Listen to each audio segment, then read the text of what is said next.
Hello mga kababayan, kumusta kayo dyan? Yung lahat ng mga FW, saan ang panay na mundo, kumusta kayo? Ay, pag-usapan natin ngayon ang yung nag-trending palagi ngayon, yung yung regarding sa trans woman is a woman. So, opinion ko lang, no? Trans woman for me is not a woman. Depende lang na sa sa naging trans na feel niya woman siya, 'di ba? Kay wala man ginanag wala man ginanag reklamo o mga tomboy gani nga feel nila naglalaki sila. So wala ra na oy kung feel nimo nga nga tomboy nga ikaw bakla tapos feel nimo nga babae ka. Sige, padayon, mura na. Pero para namong mga girls, walay makabreak sa among record. Oy, kakapoy sa among kinabuhi ngaging babae. Apay kayo, kanay kadabuan nga dugon ka niya. Pag human matiguang ka, magminopos na sad ka.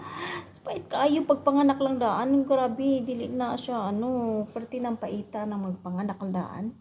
Parting paita, mga naka, Tapos, kanang mga transgender nagpahimo na siya tutoy, naghimog mga dagpo kinuha nga tutoy sila, tapos mga ilang mga lubot nga mga ugdo na kahilag mga lubot kiram na siya kana ako ganahan kog bayot yan ni kay kano sila ba kanang mga aligrik kay sila pamation pero dili sila mahimong babae para nako. Di sila mahimong babae, lalaki gina sila. O daghang kaila nga bayot, lalaki gina sila. Sa buong sala kada kog tutoy.